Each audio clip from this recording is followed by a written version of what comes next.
Un nouveau rendez-vous du décryptage de l'actualité sur SICA. Mesdames et messieurs, bonjour. 3 sujets d'actualité sont au menu de cette émission. Tout d'abord, nous irons en République démocratique du Congo où le président Kabila vient d'installer les nouveaux patrons de la CENI, la Commission électorale nationale indépendante. Mais la grande interrogation de l'heure est de savoir si les élections pourront avoir lieu dans les délais dans ce pays à environ 1 an de la fin du mandat du président Kabila et au moment où l'on estime à 3 ans le délai nécessaire pour faire le recensement électoral.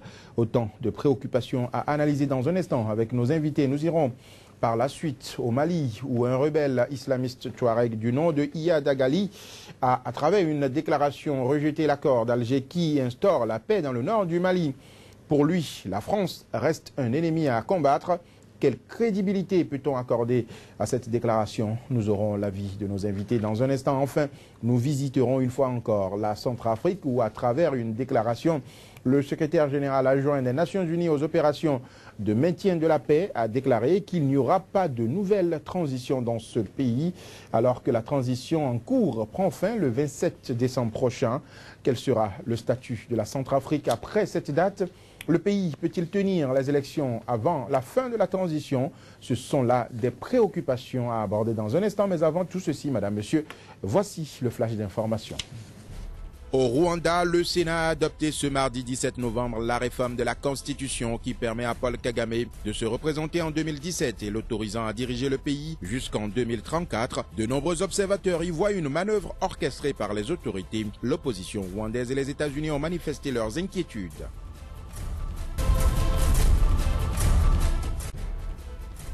Au Nigeria, on dénombre plus de 30 morts et environ 80 blessés ce mardi par l'explosion d'une bombe dans la foule dans la ville de Yola, dans le nord-est du pays. L'explosion s'est produite dans le quartier de Djamboutou, quelques jours après que le président Buhari ait assuré que Boko Haram était sur le point d'être vaincu.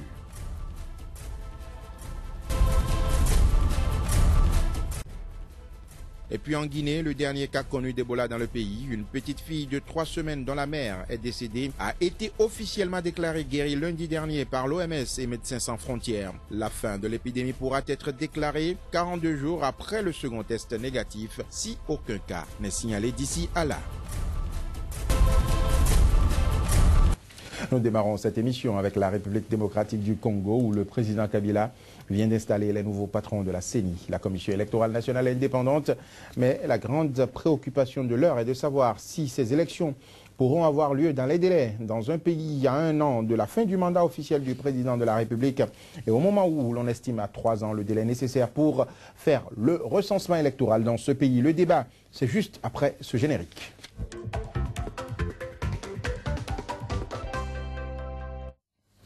Pour débattre des sujets au menu de cette émission, j'ai sur ce plateau donc Lama Balo, journaliste et directeur de la radio Soleil FM au Bénin, la radio la plus suivie aujourd'hui au Bénin. Donc Lama Balo, bonjour et merci d'avoir accepté notre invitation. Bonjour Joël, bonjour à tous les téléspectateurs, bonjour également à Joël et merci de reconnaître que Soleil FM est très suivi.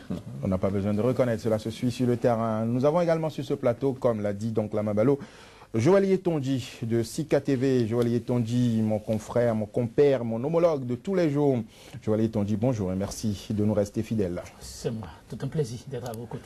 Je démarre cette émission avec vous, donc Lama Balo, Kabila qui vient d'installer les nouveaux patrons de la CENI à 1 an de la fin de son mandat officiel, alors qu'il faut 3 ans, d'après les experts, pour finaliser le fichier électoral. Votre réaction?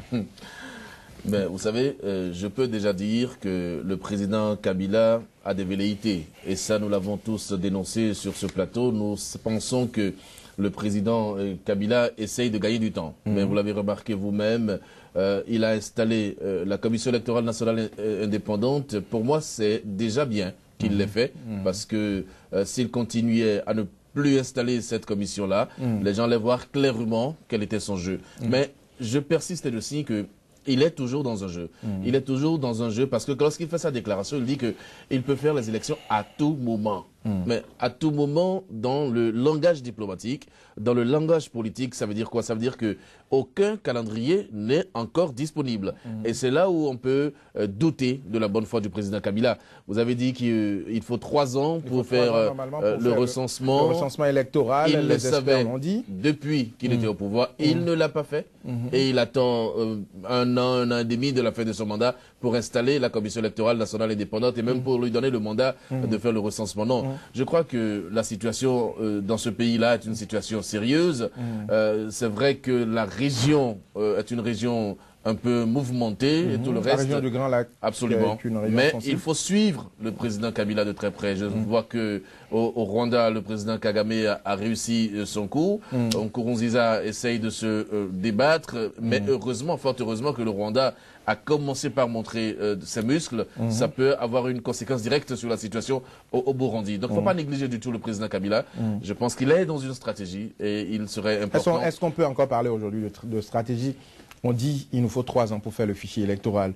Il est à 1 an de la fin de son mandat. Il n'y a plus de stratégie. C'est déjà consommé. Est-ce que vous ne voyez pas que toutes les conditions pour un report des élections, ces conditions sont déjà réunies? Mais le report, c'est aussi une question de stratégie. Parce que la stratégie peut vous amener à faire reporter les élections. Est-ce que ce n'est pas clair qu'il veut reporter les élections? Oui, c'est clair. Mais ne me refusez pas de penser et de dire que c'est une stratégie. Vous êtes encore certainement dans le doute. Vous dites que puisqu'il dit qu'il peut organiser les élections à tout moment. Mais les Nations Unies ont réagi. Vous pensez qu'il peut surprendre? Les Nations Unies ont réagi. Et en même temps, au niveau des Nations Unies, il y a eu une sorte de levée de bouclier pour dire que le président doit dire précisément à quel moment il organise les élections. Donc Kabila même sait qu'il est au pied du mur. Et bon, si il persiste, ça sera au peuple de son pays de réagir en temps opportun. J'espère que son peuple réagira. On en arrivera certainement pas là. Alors Joël Yetondi, vous avez suivi donc l'actualité du côté du Congo, la RDC, la République démocratique du Congo, le président Kabila qui vient d'installer les patrons de la CENI. On sait aujourd'hui que cette CENI a besoin de moyens pour avancer très rapidement. Le nouveau patron de la CENI dit que la CENI pourra essayer de tenir dans les délais si les moyens sont là. Alors que le gouvernement, de son côté, dit « Nous traversons une période de difficultés financières ». Est-ce que, à votre avis, toutes les conditions ne sont pas réunies pour le report des élections? Oui, à l'analyse des faits, on peut le dire. En même temps, on peut dire aussi que non. Vous Parce qu'aujourd'hui, oui, rien n'est encore perdu et rien n'est encore gagné. Rien n'est perdu. Il faut 3 ans pour faire le fichier électoral. Rien n'est perdu. Pour ceux qui rêvent d'aller aux urnes, selon le délai constitutionnel, et rien n'est encore gagné. Pour ceux rien n'est encore gagné pour ceux qui rêvent voir un certain pouvoir se perpétuer. Pourquoi? Parce qu'aujourd'hui, si, comme l'a dit la CENI, on arrive à avoir les moyens, on peut aller aux élections. Mais de la même façon, si Kabila tient son dialogue national et qu'au cours de ce dialogue national, l'aspect que vous venez d'évoquer, à savoir le recensement, est évoqué puisque cela sera au menu. On ne connaît pas encore le calendrier, mais l'opposition, au nombre de ses exigences, est revenue plus d'une fois sur le sujet. Si le sujet est maintenu, qu'on en discute et que l'opposition, la société civile, même le clergé, tous attendus à ce dialogue-là, malheureusement, arrivent à apporter leur caution à ce que le recensement se fasse, alors que ce recensement va dépasser le délai constitutionnel. Tous ceux-là vont apporter leur caution? Mais déjà, vous voyez un peu ce qu'on a. Pas plus tard que la semaine passée, la société civile a fait une marche. Et au cours de cette marche, il a clairement été stipulé à l'opposition qu'il n'est pas question de faire des concessions qui vont toucher surtout à l'article 222 de la Constitution. Donc il n'est pas question de faire un report. Pas question de faire un report. Et jusqu'à présent, je pense que tout est jouable selon la position que les uns et les autres ont adoptée. Mais c'est clair que Kabila, quand on l'observe, ma foi, on peut se tromper, mais l'homme n'est visiblement pas dans la posture de quelqu'un qui veut partir.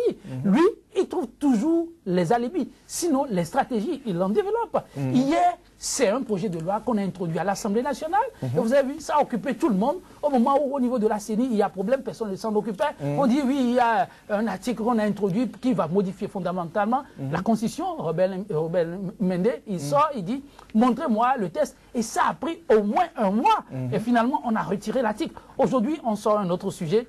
c'est le fichier électoral. Et à côté du fichier électoral, c'est le gouvernement, comme vous l'avez souligné, qui dit ne pas avoir de moyens. Et on sort un autre dossier pour dire la zone déclarée de l'UNESCO, là, qui regorge des... oui, les patrimoines. Et on n'a qu'à permettre l'exploitation du pétrole. C'est une stratégie pour perdre le temps. Il perd suffisamment du temps à l'opposition. Oui, à l'opposition. L'opposition qui, aujourd'hui, fait l'effort avec le G7 d'occuper du terrain, mais n'occupe pas véritablement du terrain. Kabila, qui a commencé par avoir des gens comme...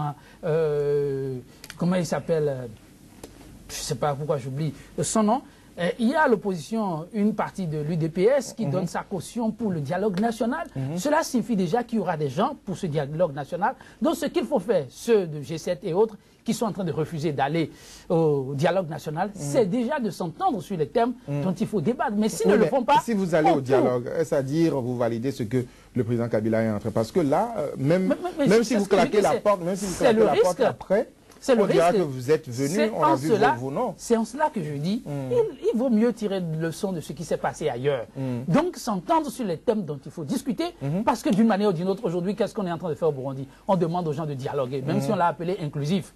Et il dit oui, j'accepte. Donc il vaut mieux aller à ce dialogue-là, s'entendre sur les thèmes du dialogue et faire bloc. Et c'est là, moi, ma crainte. Est-ce que l'opposition parviendra à faire bloc, à les discuter et s'entendre sur les thèmes du dialogue pour éviter le report du calendrier électoral? Le risque est là. Oui, mais est-ce qu'aujourd'hui, il y a une solution? Il n'y a que le report qui soit possible. Non, non, je dis, non. Le report n'est pas possible si l'opposition parle d'une seule et même voix. On voit une société civile très organisée, mais on ne voit pas la jeunesse mobilisée. La jeunesse qu'on a observée au Burkina Faso, ce ne sont pas deux pays, mais je dis, il faut tirer le son quand même des faits qui ont porté des fruits. Et s'organiser, faire bloc. Si on fait bloc, on peut s'en sortir. Alors, mais si ce n'est pas le cas, eh bien, Kabila risque d'obtenir ce qu'il veut, même si aujourd'hui, comme nous l'avons souligné, il y a les États-Unis qui parlent, il y a l'Union européenne qui parle, qui menace que le calendrier soit respecté. Mais si on a menacé ailleurs, si sur le terrain, le passage en force, ce n'est pas faisable, qu'est-ce qu'on peut... Je ne sais pas. Il faut que nous soyons réalistes. Qu'est-ce que je veux dire par là? Je veux dire par là que quand vous parlez de l'opposition en République démocratique du Congo, je veux bien voir de quelle opposition il s'agit. Et quand vous dites que si l'opposition se mobilise, on ne peut pas reporter les élections, moi j'en doute très fort. Vous pensez Je pense que les élections seront reportées parce qu'il n'est pas possible, dans le délai que nous avons encore devant nous, qu'on puisse faire le recensement en temps demandé.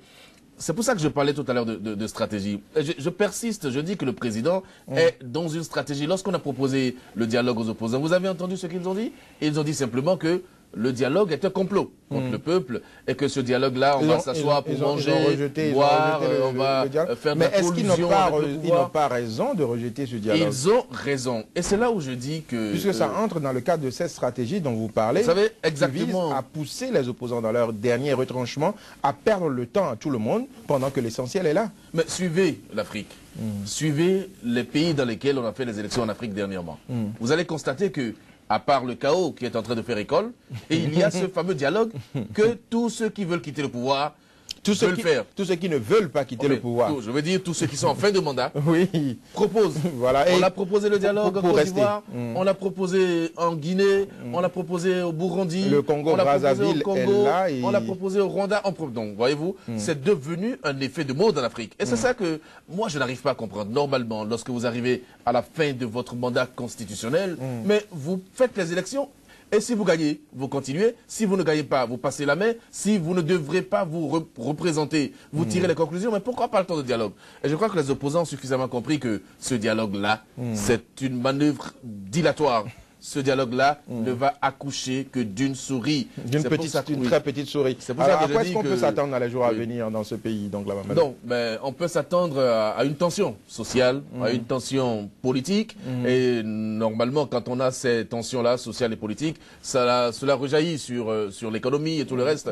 Mais ce qui me rassure un peu, je ne sais pas si je peux être rassuré par ça, mais je vois que la communauté internationale veille au grain. La communauté internationale est suffisamment vigilante, notamment les Nations Unies. En quoi faisant? Mais est-ce que c'est juste faire des déclarations? Oui, mais pour l'instant, ils sont en train de faire encore les déclarations. Mais cela n'empêche pas Kabila d'aller au bout de ses intentions. Je dis une chose fondamentale. C'est vrai que ce sont des recommandations qui n'ont pas force de loi, qui ne s'imposent pas aux États.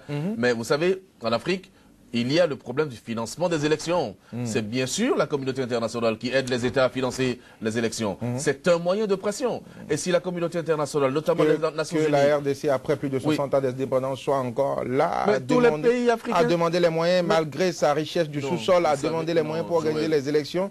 Est-ce que ce n'est pas une pagaille? Est-ce que ce n'est pas se moquer justement des peuples africains? L'organisation des élections. Mais le pays a des richesses. Mais est-ce que c'est suffisamment exploité? Vous connaissez la géographie. C'est exploité pour leur poche. Oui, mais vous avez dit pour leur poche. Ça veut dire que ça ne va pas dans le compte de l'État. Mais pour financer les élections, eh bien, c'est un pouvoir discrétionnaire de l'État. Et la communauté internationale, ça va continuer, malheureusement, parce que les dirigeants que nous avons n'ont pas peut-être la vision que vous avez, voyez-vous. Et donc, si la communauté internationale continue à faire la pression qu'elle fait là, elle peut... Ça peut donner des réponses, des résultats, vous y croyez? Ça peut, mais... Ça peut changer quoi, à votre avis? Aujourd'hui, c'est là, c'est consommé, on ne peut plus faire les élections. Donc, quand vous dites c'est consommé, c'est vrai qu'on ne peut plus faire les élections. À bonne date, il faut être réaliste. Mais il faut que le président Kabila parte. Eh bien, alors s'il part, il va laisser le pays à qui? Il est le seul vous pensez intelligent de la République démocratique du Congo. Vous pensez qu'il n'y a plus d'autres personnalités pour diriger le pays? C'est une question que je pose. Les chefs d'État africains ne préparent pas leur succession, ne préparent pas l'après-pouvoir. Et c'est ça qui est dramatique. Pourquoi voulez-vous qu'ils préparent leur succession puisque le pouvoir est doux? Joël Yetonji, je vous donne la parole. À quoi est-ce qu'on peut s'attendre dans les jours à venir en RDC?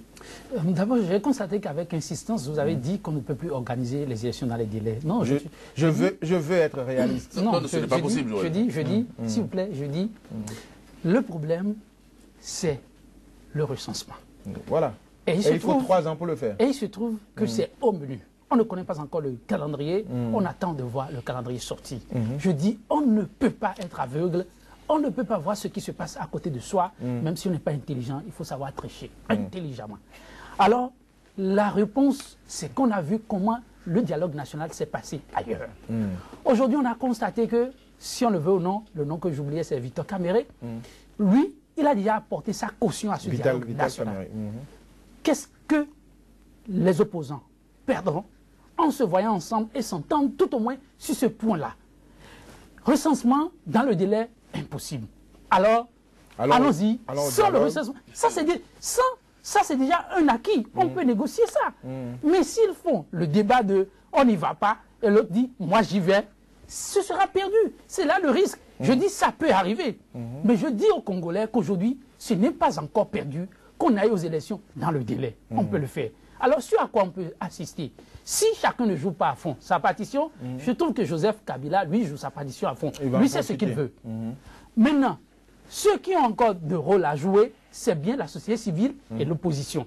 S'ils le font bien, je trouve que le Congo en sortira grandi. Et je veux dire aujourd'hui, au-delà de ces composantes que nous connaissons très bien, il y a la jeunesse qui peut avoir d'autres casquettes, qui peut se mobiliser aussi et dire que oui, nous voulons de l'alternance et l'obtenir. Maintenant, si ceux-là manquent à leur devoir, parce qu'ils sont tous appelés au devoir, s'ils y manquent, le pays risque de sombrer. Alors parce qu'aujourd'hui, en dehors de la garde républicaine... on le voit, vous pensez à un forcing populaire. En tout cas, une mobilisation. Je ne veux pas parler en termes de forcing. Oui, mais pendant ce n'est pas encore tard. Le président Kabila... Il est en train d'avancer. Non, il avance suivant les tests de la République. C'est ce que je dis. C'est ce qu'il avance tranquille. Il est dans la légalité. Et c'est les tests de la République qui donnent aussi plein pouvoir à cette jeunesse, à la société civile et à l'opposition de jouer leur rôle d'au moins d'éveilleurs de conscience et d'avant-gardistes. Et ça, ils ne le font pas suffisamment, je trouve. Donc, s'ils ne le font pas, et que la voie est grandement ouverte, je trouve aujourd'hui cette opposition avec l'ancien gouverneur de la province qui a gagné le rang de l'opposition, qui ont suffisamment de moyens, ils vont chercher à aller par la force. Mais chercher à aller par la force, ça va plonger une fois encore le pays. La garde républicaine, c'est vrai, elle est presque à la solde du pouvoir. Mais il faut remarquer que l'armée congolaise, dans son entièreté, ce n'est pas un grand bloc. C'est un peu comme au Burkina Faso. On a un peu de tout qu'on a essayé de réunir pour donner l'aura à cette armée-là. Mais si ça se passe de cette façon-là, la friction interne qu'on a essayé de protéger jusqu'à présent risque de voler en éclat.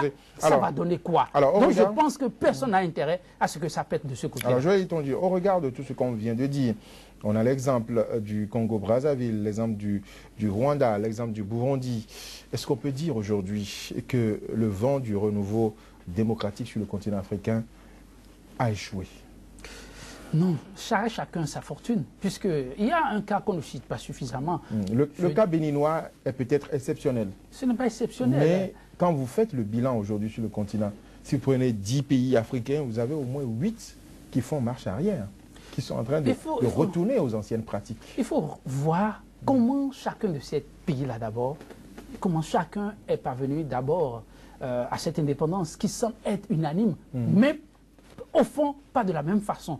Après la période dite du renouveau démocratique, comment chaque État l'a vécu, ça n'a pas été de la même façon. Conséquence, la maturité politique n'a pas été observée de la même façon. Donc chacun est en train de faire son petit pas.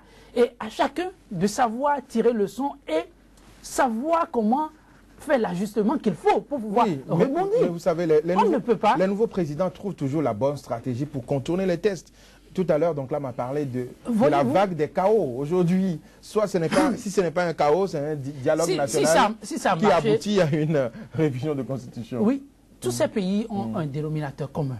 Mais la différence, c'est dans la façon dont chaque pays a vécu. Non, chaque pays a vécu son ère de renouveau démocratique.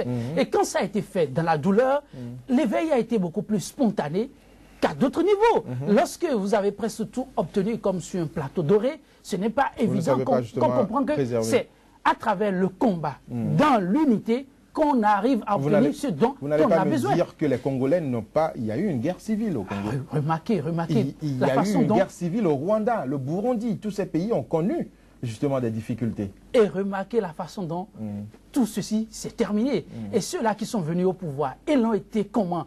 Comment ceux-là ont réclamé leur indépendance? Parce que l'ère du renouveau démocratique, ça a été une autre forme de démocratie, une autre forme de dépendance clamée. Maintenant, ceux qui ont eu la chance ou la lourde responsabilité de conduire cette transition et ceux qui l'ont entouré plutôt, ont joué un rôle prépondérant qui continue d'impacter chacun de ces pays-là. Donc je trouve que ce ne serait pas trop juste de mettre tout le monde dans un même panier et de tirer la conclusion que ça a échoué. Non, chacun est en train de faire son expérience et selon la maturité, je dis une fois encore, de chaque État, on en est là où on en est. Mais malheureusement, il se trouve que la balance d'un côté, on a l'impression que ceux-là qui ne sont pas parvenus à obtenir ce à quoi le pays aspire fondamentalement, ils sont plus nombreux que les autres. Donc là, Mabalo. Oui, moi, je n'ai même pas envie de réfléchir. Je n'ai pas envie de réfléchir. Mais donnez-moi un seul exemple d'un pays africain où la démocratie a marché. Le Bénin. Non, quand vous dites non, donnez-moi un exemple. Le Bénin, le Bénin va vers l'alternance. D'accord.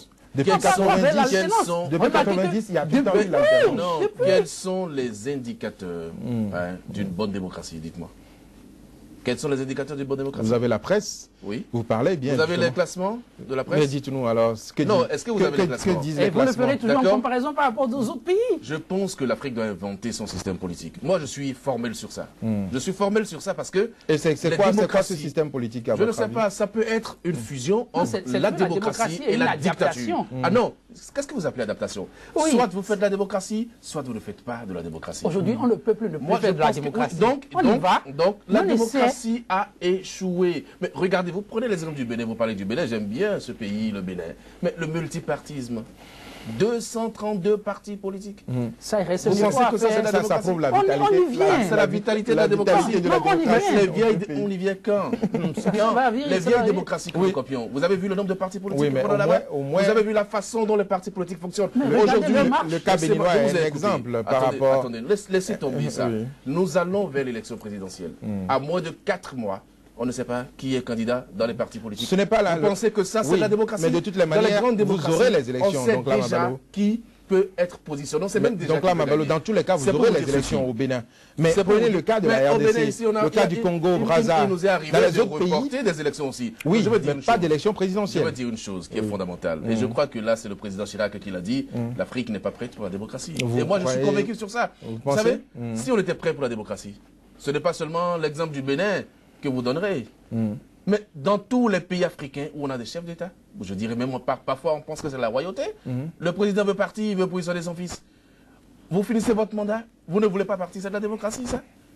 Je suis sûr d'une chose, c'est une quête perpétuelle de la démocratie, d'accord?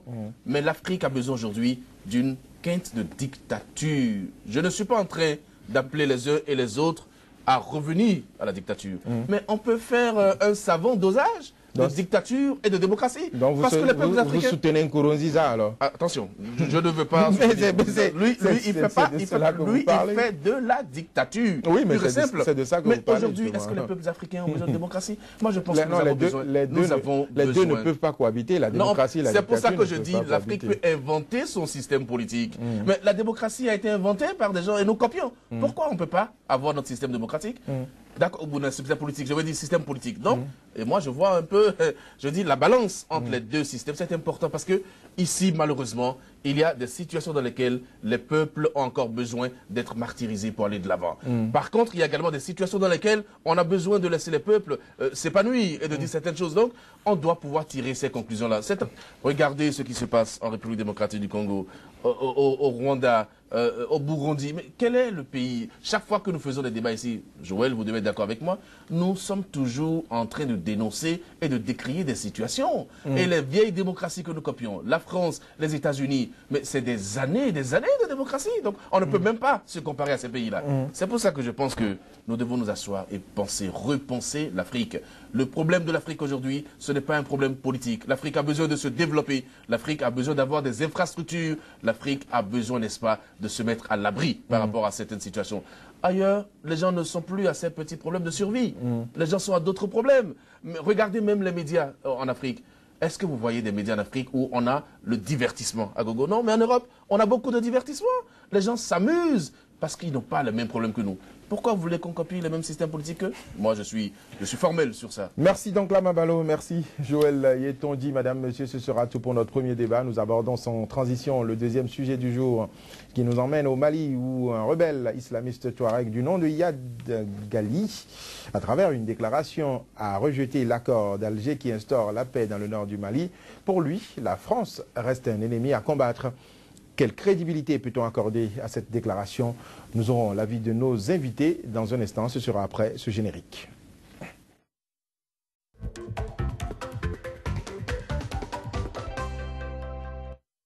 Joël Yetonji, vous avez suivi de près cette déclaration de ce rebelle islamiste. Alors, à votre avis, est-ce qu'on doit prendre cette déclaration au sérieux? Très au sérieux. Vous pensez quel poids représente-t-il dans le Je ne sais pas s'il faut le dire 6 fois. Yad Ghali, c'est l'un des rares. L'un des rares qu'on a voulu libre et qui est libre. C'est pas un rebelle comme les autres. Ah bon? Qu'est-ce qu'il a de Il particulier? a tourné cette page de la rébellion depuis les années 90. Et de la rébellion, il est passé au chef terroriste. Le leader charismatique du groupe Touareg, très respecté et craint Ansar Dine. Et quand on dit Ansar Dine, c'est beaucoup de respect, beaucoup de peur aussi. Vous semblez admirer. Parce que je ne l'admire pas, je constate qu'on l'a presque déifié. Ceux-là qui nous disent qu'il y a terrorisme. Parce que c'est l'un des rares à être fiché, comment ils appellent ça? Fiché. En France. Mais il est sur la liste rouge des États-Unis. Et c'est l'homme contre qui il y a eu un mandat d'arrêt, pas le Mali.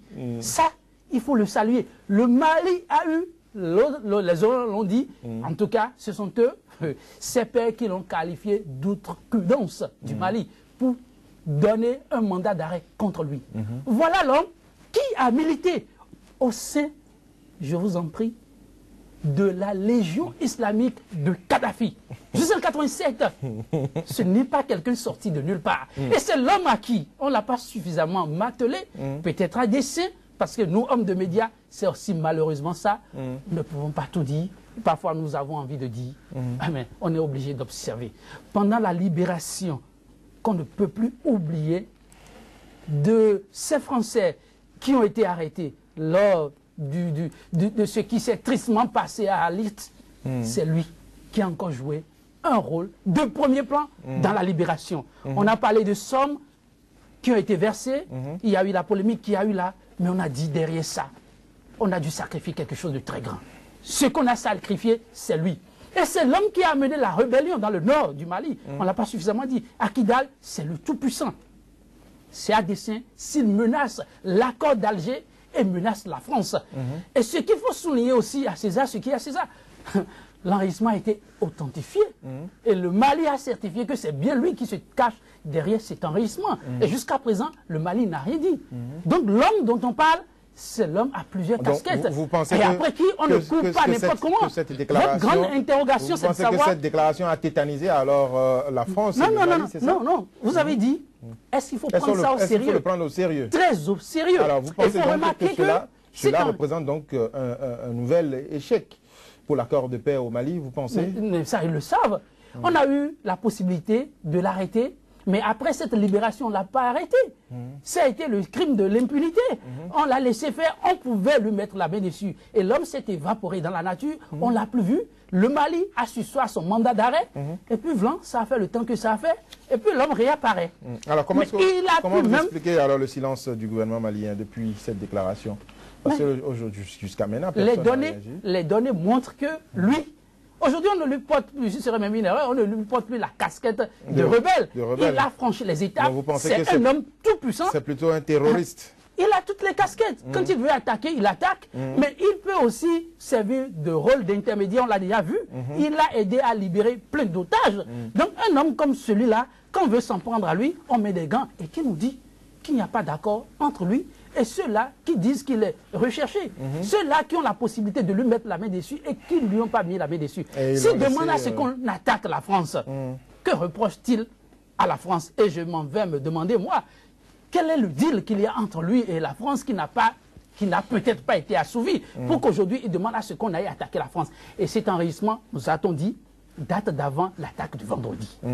Donc, il n'a pas fait sa sortie après l'attaque du vendredi. Il a fait la sortie à bien Cela avant. Cela signifie que si on ne prend pas ça au sérieux, du 13 il pourrait y avoir d'autres attaques, non seulement au Mali, mais aussi vers la France. Je trouve que c'est sérieux. Et si ceux-là qui nous dirigent, que nous appelons respectueusement puissance mondiale, veulent bien qu'on finisse avec ça, on finira avec. Donc là, Mabalo, ce n'est pas évident que nous puissions finir avec ça. Un rebelle qui sort du silence et qui menace le Mali et la France. Bon, vous savez, moi, je ne peux pas dresser le portrait robot, ou Joël écrirait même une biographie. Oui, il est très admiratif. Il est très admiratif. Pas admiratif. Ce monsieur, son nom est venu plus d'une fois. Oui. J'ai poussé ma curiosité à aller le découvrir parce que je n'ai pas compris. C'est ça qui a retenu moi mon attention. Quand on a lancé un mandat d'arrêt contre cet homme-là, je me dis ouf. Parce que quand on parlait de Kidal, son nom est revenu plus d'une fois. Et les États-Unis, la Maison-Blanche, a parlé aussi de cet homme-là. Mais par la suite, je l'ai vu intervenir dans cette libération. Donc j'ai poussé ma curiosité à voir qui c'est. Alors quand on a eu cette casquette-là, je dis, ben, mais ce que vous avez oublié d'ajouter, c'est que c'est un mortel. Non, je n'ai pas dit qu'il n'est pas mortel. Je dis si on veut, on allait finir avec lui. Attention, quand je dis c'est un mortel, ça veut dire simplement que, au-delà de tout ce que vous avez pu dire comme caractéristique principale de l'être, il y a d'autres personnes qui ont ces mêmes caractéristiques et qui, à un moment donné, ont quitté la Terre, ont été abattus, ont été battus, si vous voulez. Est-ce qu'il ne représente pas un grand danger pour l'accord de paix du Mali? Absolument. Pour la France, mais ce n'est pas que lui, même l'accord de paix du Mali, cet accord en lui-même, est-ce que vous avez cru, vous, personnellement, qu'on peut aller jusqu'au bout de tout ce qui a été écrit? Vous voyez, la situation au Mali n'a jamais été stable. C'est une réalité. Et là, moi, j'ai pitié de la France. J'ai pitié de la France parce que j'ai l'impression que les malheurs de la France ne viennent que de commencer. Excusez-moi de le dire. Vous voyez, cette déclaration, vous l'avez dit, cette déclaration a été faite avant l'attaque de la France. Et la réaction de la France, pour moi, est pathétique. J'ai dit, je remarque une France qui panique parce que, à la suite de l'attentat, vous avez vu la réaction? Les tirs groupés sur la Syrie, l'État islamique, on tire n'importe comment. Ça montre simplement qu'on panique. Et dans une situation pareille, les islamistes trouvent un terrain favorable pour continuer à agir. Même aujourd'hui, les tirs ont continué à Saint-Denis en France. Ça veut dire quoi? Ça veut dire que l'instabilité est totale. Et lorsqu'on a des sorties comme ça, avant, n'est-ce pas, les attaques, et on aura ces sorties après les attaques, c'est pour dire que les islamistes sont en train de quadriller le monde entier. C'est pour ça que je suis en train de dire, la réponse fondamentale ici ne viendra pas que du Mali. C'est une réponse internationale. Et tous les chefs d'État, je veux dire les plus puissants, les plus grands, sont en train de se mobiliser. Ils ont compris que maintenant, nous sommes en train de passer à une vitesse supérieure. Donc je suis d'accord par rapport au portrait que vous êtes en train de tracer là, mais je pense que la meilleure façon aussi de combattre son ennemi, c'est de ne pas aussi montrer ou démontrer qu'il est très fort. Oui, il faut peut-être le négliger, le prendre au sérieux. Il faut quand même reconnaître aussi sa force. Oui, parce que l'individu, le rebelle en question, il a ses réseaux et il peut frapper. Oui. Alors, est-ce qu'on peut dire, au regard de cette déclaration, que c'est un nouveau front de lutte qui s'ouvre pour la France et pour le Mali? Oui, absolument. La France, d'ailleurs, n'a jamais quitté le Mali, vous le savez très bien. Mais aujourd'hui, je crois que la France a d'autres problèmes. Il y a, comme le président Hollande l'a dit... problèmes, c'est toujours le terrorisme. Oui, mais c'est qu'on a frappé la France au cœur de la France. Oui. C'est ça le problème. Oui, mais cette fois-ci, celui-là qui fait sa déclaration... acte de guerre. Oui, mais celui-là qui fait la déclaration, certainement va préparer des attaques contre des intérêts français ailleurs. Oui, mais entre les intérêts français ailleurs et la France même, la priorité est où? Moi, je suis pas du gouvernement français. Vous n'êtes pas du gouvernement français, d'accord. Mais si vous êtes un analyste, d'accord, vous êtes national d'un pays, d'accord, à l'intérieur de votre territoire, vos intérêts et les intérêts qui sont à l'extérieur du territoire. Vous pensez que l'intérieur devait être prioritaire? C'est une priorité. Dans la vie, il y a des priorités. Si on frappe la France au cœur de la France, mais les intérêts à l'extérieur, c'est fini, il n'y a plus rien. Donc, la France est aujourd'hui en guerre. Et ça, le président français l'a dit clairement. Donc, quand c'est comme ça, vous pensez que la France a le temps de s'occuper de ses intérêts au Mali? Je ne pense pas. En tout cas, je pense qu'aujourd'hui, à l'étape actuelle, ce n'est pas la priorité. C'est vrai que les ambassades françaises dans les pays africains sont en état d'alerte et tout le reste. Ça, c'est des mesures sécuritaires qu'on prend. C'est un réel problème. Et l'environnement permet à Iyad Agali de dire ce qu'il dit là. Il en profite, comme tous les islamistes d'ailleurs vont en profiter pendant cette période. Alors très rapidement, Joël Itondi, vous pensez que c'est un nouveau front de lutte pour la France? C'est un front de lutte en addition. Et je dis, malheureusement, je ne sais pas vraiment à quoi cela joue. Ils ont créé un enfant qui, aujourd'hui, a pris de la hauteur, qui a conscience de sa capacité de l'usance, qui va en demander davantage. On nous a dit qu'on n'a pas l'habitude de donner de l'argent à ceux-là. On a compris que ceux-là ont eu suffisamment d'argent, ils en ont encore, et il y a des États qui sont prêts à les aider pour en avoir, parce qu'ils ont aussi intérêt. Donc, quand ces puissances ne vont pas se mettre ensemble, on a vu la rencontre de G20, ça a accouché de quoi par rapport à ce qui s'est passé en France. Même Hollande absente de cette rencontre-là, ça devrait aider les autres à agir à sa place. Nul ne sera du reste. Ce qui s'est passé à Saint-Denis aujourd'hui, on nous a dit que pour une première fois, parmi les kamikazes, il y a une dame qui est venue se faire exploser. Il y aura d'autres dames, c'est une première, il y aura d'autres dames qui le feront. C'est une première en France. Oui, mais au Nigeria, c'est régulier. C'est régulier. C'est les fillettes qui se font exploser. Quand on ne va pas prendre au sérieux ce qui se passe et comprendre que la cause, elle est commune et que ça ne concerne pas que les autres, on en sera toujours là. Et même malheureusement, ces djihadistes, je ne sais pas si ce sera comme ça, ils vont peut-être délaisser l'Afrique pour s'occuper de ceux-là qui les ont nourris pendant longtemps. Le verre est dans le fruit. J'ai une inquiétude. En fait, c'est le mode opératoire des djihadistes. Des terroristes. Des terroristes, tous les noms que vous voulez. Mais se faire exploser. Vous voyez l'état d'esprit de quelqu'un qui décide les kamikazes, exploser. Ils sont prêts à tout. Ils n'ont pas peur de perdre leur vie. Vous avez peut-être des armées qui sont dans des stratégies, qui doutent, qui ont peur de mourir. De protection. Donc, vous avez en face des gens qui n'ont pas peur de mourir et des gens qui ont peur de mourir. Tirez les conclusions. Merci donc Lama Balo, merci Joël Itondi. Ce sera tout pour le deuxième débat de ce jour. Avant le troisième sujet, madame, monsieur, voici un nouveau point de l'actualité. Au Rwanda, le Sénat a adopté ce mardi 17 novembre la réforme de la Constitution qui permet à Paul Kagame de se représenter en 2017 et l'autorisant à diriger le pays jusqu'en 2034. De nombreux observateurs y voient une manœuvre orchestrée par les autorités. L'opposition rwandaise et les États-Unis ont manifesté leurs inquiétudes.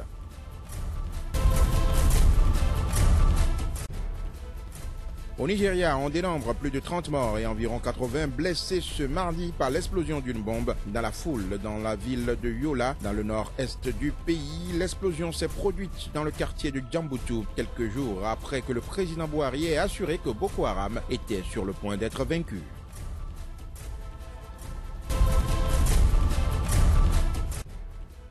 Et puis en Guinée, le dernier cas connu d'Ebola dans le pays, une petite fille de 3 semaines dont la mère est décédée, a été officiellement déclarée guérie lundi dernier par l'OMS et Médecins sans frontières. La fin de l'épidémie pourra être déclarée 42 jours après le second test négatif, si aucun cas n'est signalé d'ici à là.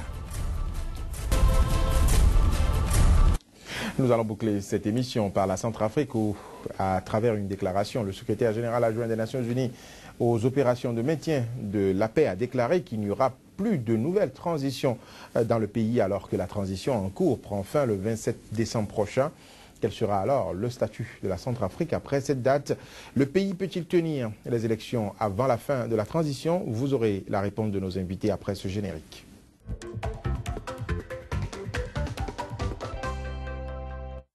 Donc là, Mabalo, les Nations Unies ne veulent plus d'une nouvelle transition en Centrafrique. Une rencontre est prévue pour le 25 novembre pour discuter du calendrier électoral. Est-ce que vous pensez que cette fois-ci, on aura enfin les élections? Je souhaite que les Nations Unies aient cette fermeté en République démocratique du Congo. Qu'ils disent au président Kabila de partir à telle date. Oui. D'accord? Ils ne l'ont pas fait, n'est-ce pas? Ou bien ils l'ont fait, mais le président est en train de le débouter. Mais ici, c'est un autre terrain. La Centrafrique, nous sommes 27 décembre, c'est dans un mois. Oui. Dans un mois. Mais est-ce qu'on peut faire des élections dans un pays qui n'est pas sécurisé? Même la capitale a des problèmes. Les régions ont des problèmes. Le secrétaire général adjoint a dit que le recensement électoral a permis de recenser environ 83% de la population. Le problème, ce n'est pas de recenser seulement. On peut recenser les populations. On peut avoir la liste électorale. On peut avoir tout ce que vous voulez. Mais est-ce que le pays est sécurisé? C'est ça le problème. Donc vous pensez que les gens sont capables de faire les élections ou faire la campagne électorale dans un environnement où on tire, où on enlève? On a enlevé la vice-présidente de la transition. Oui. À ce niveau de responsabilité. Oui, alors vous voulez dire alors que... Je veux demander simplement à la communauté internationale. Cet ultimatum n'est pas réaliste. C'est pas réaliste. Je l'avais déjà dit ici une fois sur ce plateau, je le redis encore, 27 décembre, c'est dans un mois. On dit il n'y aura plus de nouvelle transition. Mais les Nations Unies décident de qui doit continuer la transition en Centrafrique, si le peuple centrafricain, si les circonstances qui prévalent dans ce pays actuellement ne permettent pas de finir la transition le 27 décembre, les Nations Unies doivent pouvoir tirer les conclusions et faire la promotion de la paix. Parce que pour moi, le plus important, c'est la stabilité dans la région. Vous me répondrez sûrement que quand on parle de stabilité, on ne finit jamais d'avoir une stabilité. Les gens peuvent s'arranger pour que le pays soit instable indéfiniment. C'est aussi une possibilité. Mais il faut être réaliste pour dire que il faut aller au moins en 2016. C'est encore possible quelques mois supplémentaires. Oui, moi, ça ne me dérange pas du tout. On continuera toujours par tirer sur cette transition-là. Non, mais on peut mieux organiser la paix, en fait, de compte. Est-ce qu'il ne faut pas taper du poing sur la table et avancer et aller aux élections, quitte à avoir des autorités reconnues, légales, légitimes? Oui, mais si on le fait avec les conséquences que j'entrevois, ça va être plus dramatique pour la Centrafrique, je pense. Joël Itondu, votre avis? Est-ce que vous pensez que ce délai pourra être tenu le 27 décembre? Que se passera-t-il en Centrafrique? J'ai aussi des craintes. J'ai des craintes qu'on n'arrive pas à rester dans le délai. Et ce serait bien dommage. Mais je remarque que, malheureusement, parce que sur le terrain, les indices n'augurent vraiment pas d'un lendemain rassurant par rapport à cette date-là. Mais une fois encore, je le dis, je constate qu'il n'y a pas que les États-Unis qui demandent à ce qu'on mette un terme à la transition. Il y a les Centrafricains eux-mêmes. Même les parlementaires ont donné de la voix, ont tenu une conférence de presse et demandé à ce que Catherine dépose le tablier. Oui, dans quelles conditions? Oui, mais là... Alors, là, qui va remplacer Catherine Samba-Panza? Parce qu'on ira vers une nouvelle transition encore. Ce qui se fait aujourd'hui, que les Nations Unies ne veulent pas. Oui, ce qu'ils ne veulent pas.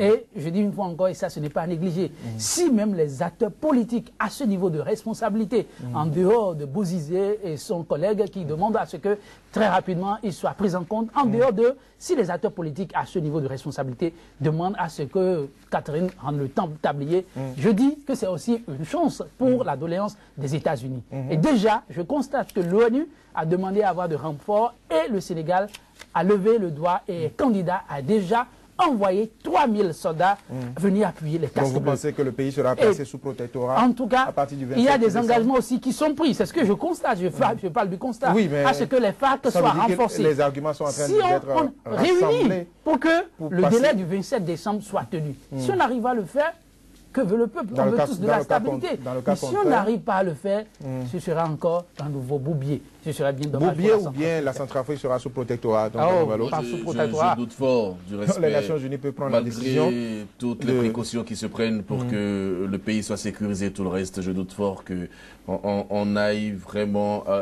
au point de respecter ce délai du 27 décembre. Mais je ne sais pas si la visite du pape est toujours maintenue en Centrafrique. Pour l'instant, rien n'est clair parce qu'il se pose le problème de sécurité. On ne sait jamais si le pape arrivait en Centrafrique, peut-être qu'il réussirait à laver la cervelle de certains et à faciliter la chose. Parce que ce sont des visites qui peuvent aussi changer les choses. Merci donc Lama Balo, merci Joël Tondi. Madame, monsieur, ce sera tout pour cette émission Angle de vue sur Sika TV.